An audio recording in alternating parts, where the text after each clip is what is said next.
Assalamualaikum dan salam sejahtera. Apabila murid-murid mendengar loceng berbunyi panjang, sila patuhi arahan guru.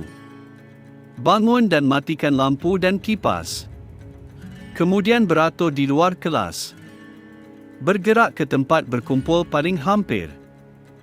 Ada dua tempat berkumpul, iaitu di padang sekolah atau di hadapan kemah menunggu. Jangan bawa beg, buku atau alat tulis semasa kecemasan. Utamakan keselamatan diri dahulu. Jika berada di bilik yang tiada guru atau tandas, sila selesaikan urusan dan keluar.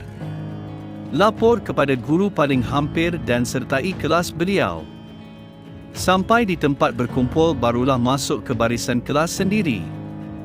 Akhir sekali, sentiasa patuhi arahan guru. Jangan panik.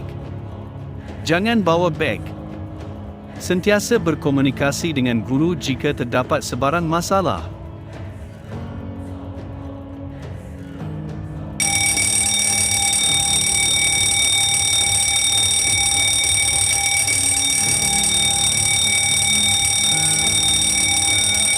Assalamualaikum dan salam sejahtera. Apabila murid-murid mendengar loceng berbunyi panjang, sila patuhi arahan guru. Bangun dan matikan lampu dan kipas. Kemudian beratur di luar kelas. Bergerak ke tempat berkumpul paling hampir. Ada dua tempat berkumpul, iaitu di padang sekolah atau di hadapan kemah menunggu. Jangan bawa beg, buku atau alat tulis semasa kecemasan. Utamakan keselamatan diri dahulu. Jika berada di bilik yang tiada guru atau tandas, sila selesaikan urusan dan keluar.